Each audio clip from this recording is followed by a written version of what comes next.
Hey, Coach, we are ready whenever you are. All right, Brad, we got everybody. I'm good. Mhm. Just got done. It's beautiful outside. Just got done with a great practice. We got blessed with a nice day of weather on January 21st. So with that, I'll open it up. Let's go first to Miss Karen Kornacki. Go ahead, Karen. Hi, Coach Spags. How are you today? Hi, Karen. I'm doing great. Can you tell me the progress of Josh Allen, how he's progressed since week 6 in the film that you're looking at? Yeah, listen, we thought he was pretty good when we played him in week 6, but just the way they've functioned in these last 10, 12 weeks, whatever it's been, highly efficient, very confident. See, a real confident football player. He's not afraid to make any throw from any spot. Most of these guys, you say, make them go in a certain direction and he's weaker, but this is an athletic quarterback that's big. He's tough to tackle. And I think he's functioning in the offense that Brian has him in very, very well. Let's go next to Todd Lebo. Go ahead, Todd. Hey, Coach, it's been a while since you played these guys, and it was kind of an unusual kind of weather, weird kind of Monday afternoon game.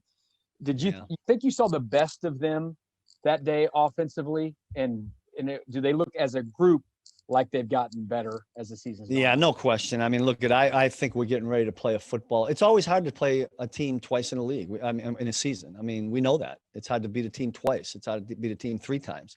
And so that's what we're faced with. And we certainly expect the level of their play to certainly go way up. I think you're right about the weather there. Might have changed things a little bit. We're fully expecting our most difficult task of the season. Big quarterback, wideouts all over the place, an offensive line that's functioning well together. And I don't think we should fall asleep on the run game. I think that running back is a good football player. Everybody comes in and tries to run the football on us, and some people have some success and some don't. So we're ready for everything. Let's go next to Sam McDowell. Go ahead, Sam. Hey, Steve. You've got some sort of questions at cornerback in the sense that Rashad didn't play last week, and now you've got Bashad Breeland going through the concussion protocol. L'Jarius has played multiple roles this year. Does that affect are you asking him to do different things in practice this week in anticipation that he could do different things in the game? Yeah, you're pretty observant, Sam, because that's something we're dancing around right now. Look, you like to have all your guys, all your bodies in the right spots this time of year. But we are going through some things that are a little bit in flux. We're a little uncertain in some spots. Hopefully it'll clear itself up by Sunday, or certainly before that, so we get guys ready. But it happens in the middle of the game, and we have to be prepared. And I think our assistant coaches do a terrific job. Dave Merritt and Sam Madison do a great job back there of rolling guys through. We have a plan either way to what you're addressing, Sam, if certain guys can't go. And let's hope most of our guys can make it to the game. Let's go next to Nate Taylor. Go ahead, Nate. Hey, Steve, good to see you. I actually want to follow up on Sam's question about L'Jarius. He's impressed you guys all year. My 2-part question is just what jumped out to you most about L'Jarius in his first postseason game, and what were your observations of him when he did have to go to the outside late against the Browns? Yeah, it's a really good point, because he didn't get a lot of reps at the corner spot because we were getting ready for him to play nickel. But you're talking about a guy that's really into football. I watch him in the meetings and how attentive he is. I watch him take notes in the iPad, which I still don't know how to do. But he writes on that thing, and then he moves it and the whole thing. But listen, he's a guy that's, kind of well beyond his years as far as he doesn't play like a rookie. He certainly didn't last week. I love the way he plays. He loves playing football. He's passionate about it. We'd like not to move people all over the place. So let's hope, we're healthy enough that we can keep him in the spot that we've had him normally. And again, I say this most of the times we talk about LJ, we're talking about a guy that did not get any reps in training camp at the nickel spot. So he's kind of learning on the run. Hopefully we've got it all covered by now, because it's a pretty important game. We'll take a couple more. We'll go Pete Sweeney and then Adam Teicher. Go ahead, Pete. Coach, curious about the problem that is Stefon Diggs. Seems like every week everybody knows he's coming, yet he still puts up a ton of production. Just how do you wrap your head on defending him? Well, we're hoping we can do what we do. I mean, we know our guys get up there and press as much as we can, but listen, he finds ways to beat that.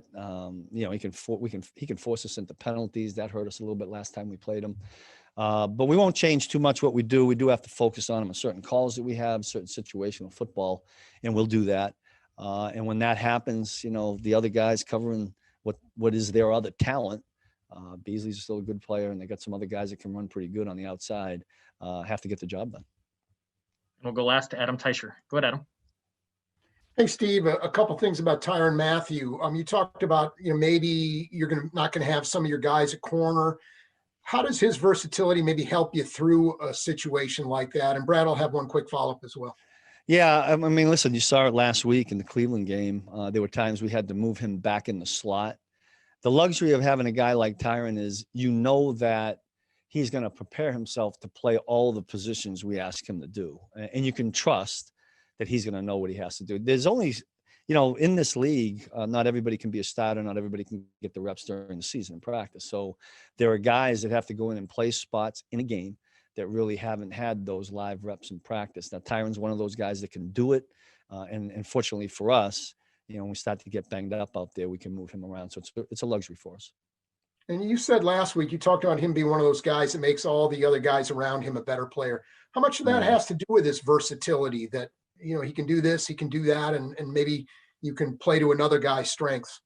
Yeah, I think that's a valid point. When you can move a guy around that you say, hey, there's a new guy at that position, but he knows what he's doing and we're going to be okay. I think everybody feels good about that. That and look at the energy he brings and, what he's saying to guys, whether it's on the sideline or in the huddle. I think they just trust him. They believe in him. The guy's a winner and he's made plays for us. And I think when you can get as many of those guys as you can, you'll be a better unit. Coach, we appreciate the time. Thanks for joining us. Okay. Thank you.